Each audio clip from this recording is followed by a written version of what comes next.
Hello student, I am Garima Sharma. I welcome you in BSc 6th semester MCQ class. अभी तक हमने introduction to nucleus and radioactive substances के बारे में पढ़ा है इससे पिछली क्लास में। अगर आप सभी ने वो क्लास नहीं देखी है तो आप उस क्लास को देख लीजिएगा, उससे आगे का आज हम पढ़ेंगे। हमने अब तक पढ़ा था कि न्यूक्लियस क्या होता है, एटम क्या होता है, रेडियो एक्टिव सब्सटेंस क्या होते हैं। थोड़ा सा मैं आपको उसके बारे में बता देती हूँ जिससे आपको ये क्लास समझ में आ जाए। देखिए न्यूक्लियस क्या होता है कि पूरी ही दुनिया में कितने भी सब्सटेंस हैं, कोई भी सब्सटेंस है तो वो क्या है, उसकी जो यूनिट है, उसकी जो इकाई है, जैसे कोई भी दीवार अगर हम बनाते हैं तो उसकी इकाई क्या है, ईंट है। कोई भी दीवार अगर हम बनाते हैं तो उसकी इकाई क्या है, ईंट है। ऐसे ही हर सब्सटेंस की एक इकाई होती है, उसको क्या कहते हैं हम, एटम। और एटम के सेंटर में, एटम के केंद्र में क्या होता है, उसका पॉजिटिव चार्ज क्या होता है, कंसंट्रेट होता है, केंद्रित होता है। इस पॉजिटिव चार्ज में क्या होता है, न्यूट्रॉन और प्रोटॉन होते हैं। इसे ही हम क्या कहते हैं, जो इसका सेंटर होता है किसी भी एटम को, उसे ही हम क्या कहते हैं, न्यूक्लियस कहते हैं। क्या कहते हैं उसको, ही हम क्या कहते हैं, न्यूक्लियस कहते हैं। और अब आइए रेडियो एक्टिव सब्सटेंस क्या होते हैं। देखिए वो सब्सटेंस जो खुद ही रेज एमिट करते रहते हैं, जिनमें से खुद ही किरणें निकलती रहती हैं, उन्हें क्या कहते हैं, रेडियो एक्टिव सब्सटेंस कहते हैं। ठीक है।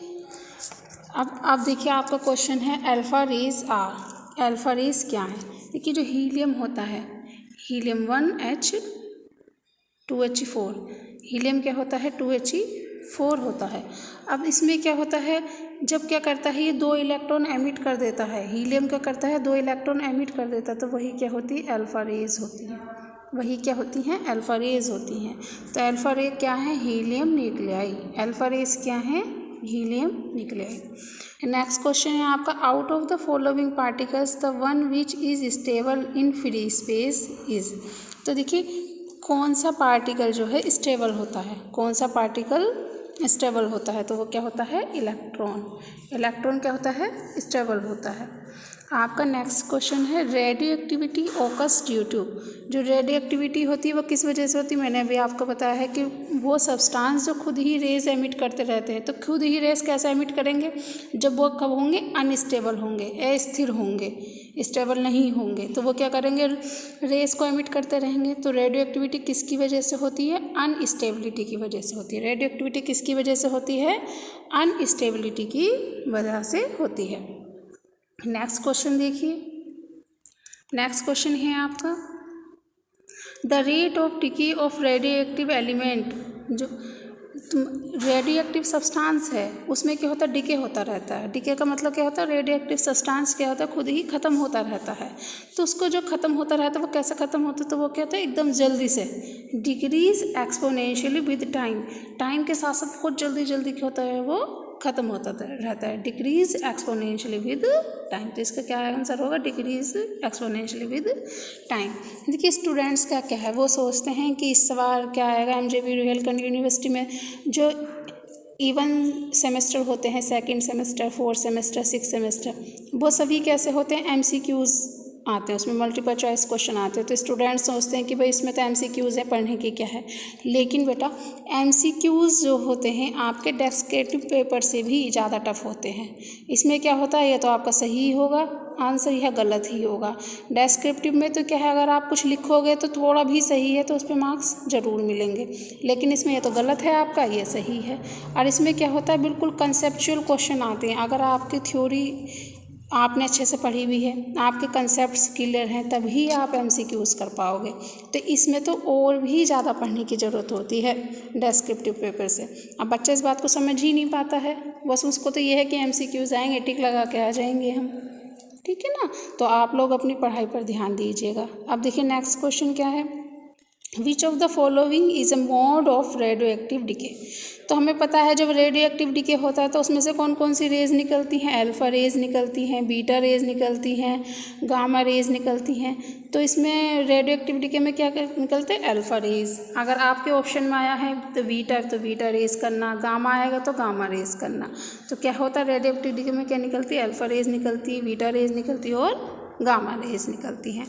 अब नेक्स्ट क्वेश्चन देखिए, नेक्स्ट क्वेश्चन है आपका, natural radio activity was discovered by. अब जो रेडियो एक्टिविटी क्या होती है, कहाँ से कब शुरू हुई है, तो इन सब किसने डिस्कवर करा, किसने खोज करी इसकी, हेनरी बैक्यूरेल ने। किसने खोज करी इसकी, किसने डिस्कवर करा इसको, हेनरी बैक्यूरेल ने। बैक्यूरेल लिखा है यहाँ पे, कहीं पे आपके उसमें क्वेश्चन में आ जाएगा हेनरी बैक्यूरेल, तो आप क्या करोगे, हेनरी बैक्यूरेल या बैक्यूरेल या हेनरी, ठीक है। तो हेनरी बैक्यूरेल ने क्या करा, इसको डिस्कवर करा है। अब आपका नेक्स्ट क्वेश्चन है, the nucleon is the name used for, कि न्यूक्लियन होते क्या हैं, तो न्यूक्लियन बोलते हैं प्रोटॉन और न्यूट्रॉन दोनों को। जब प्रोटॉन और न्यूट्रॉन दोनों होते हैं ना सेंटर में, तो उनको क्या बोलते हैं, न्यूक्लियन। प्रोटॉन और न्यूट्रॉन को क्या बोलते हैं, न्यूक्लियन। नेक्स्ट क्वेश्चन देखिए, द मीन बाइंडिंग एनर्जी पर nuclear in the nucleus of an atom is nearly, कि जितना भी कोई भी एटम है उसके न्यूक्लियस में जो मीन बाइंडिंग एनर्जी है, जो एवरेज बाइंडिंग एनर्जी, वो क्या होती है, 8 MeV होती है। कितनी होती है, 8 MeV होती है। नेक्स्ट क्वेश्चन पर आ जाइए। नेक्स्ट क्वेश्चन है आपका, न्यूक्लियर फोर्सेस एग्जिस्ट बिटवीन, जो न्यूक्लियर फोर्स होता है वो कहाँ होता है, देखो न्यूक्लियर फोर्स कहाँ लगता है, न्यूक्लियस में लगता है। अब वो किस किस के न्यूक्लियस में क्या होते हैं, प्रोटॉन और न्यूट्रॉन होते हैं, तो न्यूक्लियर फोर्स किस पर लगेगा, प्रोटॉन और न्यूट्रॉन के बीच में। किस किस पर लगेगा, प्रोटॉन और न्यूट्रॉन के बीच में। नेक्स्ट क्वेश्चन देखिए, the atomic number of a nucleus is equal to the number of, देखिए हमें पता है कि एटॉमिक नंबर को हम Z से रिप्रेजेंट करते हैं, जैसे 1H1 है तो इसका एटॉमिक नंबर क्या है, 1 है। तो एटॉमिक नंबर का मतलब क्या, प्रोटॉन, कि किसी भी एटम में कितने प्रोटॉन है, जितने प्रोटॉन होंगे उतना ही उसका क्या होगा, एटॉमिक नंबर होगा। नेक्स्ट देखिए, mass defect of an atom refers to, mass defect का मतलब क्या है, मास डिफेक्ट का मतलब है क्या है कि mass annihilates to produce energy to bind the nucleus, कि न्यूक्लियस को बाइंड करने के लिए, प्रोटॉन और न्यूट्रॉन को बांधे रखने के लिए जितनी भी एनर्जी ख़त्म हो रही है उसको क्या कहेंगे, मास डिफेक्ट। जितनी भी एनर्जी यूज़ हो रही है तो उसको क्या कहेंगे, मास डिफेक्ट। मास डिफेक्ट मतलब मास एनिहिलेशन का मतलब क्या, मास का ख़त्म होना। To produce energy to bind the nucleus, nucleus को बांधे रखने के लिए, फोर्स के लिए जितनी भी एनर्जी जाएगी तो उसको क्या कहेंगे हम, मास एनिहिलेशन या मास डिफेक्ट। नेक्स्ट क्वेश्चन है आपका, नेक्स्ट क्वेश्चन देखिए, an electron pair has a spin. देखिए इलेक्ट्रॉन, हमें पता है कि कोई भी इलेक्ट्रॉन है वो दो तरीके से मूव करता है, या तो वो क्लॉकवाइज मूव करेगा, ठीक है, जब क्लॉकवाइज मूव करेगा तो उसकी स्पिन कितनी होगी, 1/2, या वो मूव करेगा एंटी क्लॉकवाइज। कैसे मूव करेगा, एंटी क्लॉकवाइज। जब एंटी क्लॉकवाइज मूव करेगा तो उसकी स्पिन होगी -1/2। और जब पेयर होगा, दो इलेक्ट्रॉन होंगे तो वो क्या करेंगे, +1/2 -1/2, जब दोनों की प्लस होएगी तो क्या हो जाएगा, 0। तो जो इलेक्ट्रॉन पेयर होता है उसकी स्पिन कितनी होती है, 0। कितनी होती है उसकी स्पिन, 0। आप देखिए, which one of the statement is wrong. अब आपको काफ़ी सारी स्टेटमेंट्स दी गई होंगी तो उसमें आपको छाटना है कि कौन सी रॉन्ग है। तो nuclear force decreases when nucleon increase. अब देखिए तो सिंपल सी बात है, न्यूक्लियन का मतलब क्या है, न्यूट्रॉन प्रोटॉन। अगर न्यूट्रॉन और प्रोटॉन बढ़ेंगे तो न्यूक्लियर फोर्स तो बढ़ेगा। इसमें दिखा रखा है कि डिक्रीज, क्या है, डिक्रीज। तो डिक्रीज की जगह हमें क्या आना चाहिए था, यहाँ पर इंक्रीज। तो यहाँ पर क्या गलत है कि डिक्रीज, डिक्रीज नहीं होगा, इंक्रीज होगा। अब नेक्स्ट क्वेश्चन देखिए आप अपना, नेक्स्ट क्वेश्चन है, which of the following rays are not EM electromagnetic waves. इसमें से कौन कौन सी, देखो अल्फा रेज निकलती, गामा रेज, बीटा रेज निकलती हैं रेडियोएक्टिव सब्सटेंस से। तो इनमें से कौन सी रेज जो हैं आपकी इलेक्ट्रोमैग्नेटिक वेव्स नहीं है, तो कौन कौन सी रेज इलेक्ट्रोमैग्नेटिक वेव्स नहीं है, अल्फा रेज और बीटा रेज। आपको ऑप्शन दिए गए होंगे alpha rays, beta rays, UV rays, तो आपको क्या लगाना, या तो अल्फा या बीटा पे, ठीक है। आपकी गामा रेज जो है वो क्या नहीं, वो EM में आती है, ठीक है। नेक्स्ट क्वेश्चन देखिए, इन ए बीटा डिके, बीटा डिके में क्या होता है, देखिए कोई भी सब्सटेंस है, माना हमने कोई भी सब्सटेंस है, ठीक है, कोई भी सब्सटेंस है ये। अब इसमें क्या होता है, अगर हम इसमें से बीटा पार्टिकल निकालते हैं, जब बीटा पार्टिकल निकालते हैं तो सब्सटेंस का जो एटॉमिक नंबर होता है उसमें 1+ हो जाता है। एटॉमिक नंबर में क्या होता है, 1+ हो जाता है।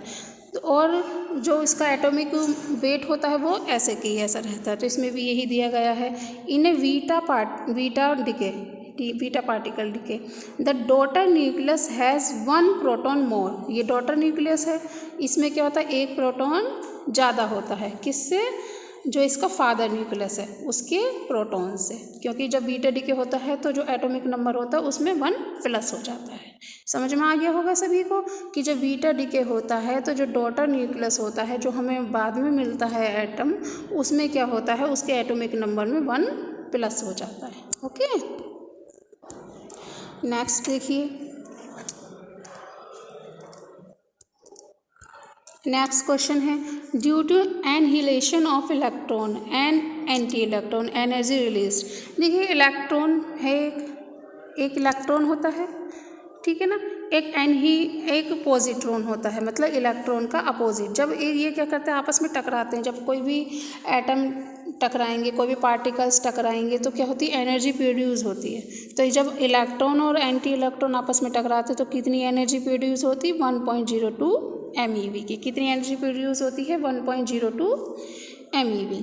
नेक्स्ट देखिए, the volume binding energy is proportional to. जो वॉल्यूम बाइंडिंग एनर्जी किसके प्रोपोर्शनल होती है, ए के। ए क्या है यहाँ पर, एटॉमिक वेट। ए क्या है यहाँ पर, एटॉमिक वेट।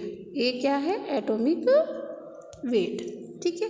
नेक्स्ट क्वेश्चन देखिए, the mass density of all nucleus is, कि जितने भी न्यूक्लियस है उनकी जो मास डेंसिटी होती है वो क्या होती है, अप्रोक्सीमेटली सेम, लगभग बराबर बराबर होती है।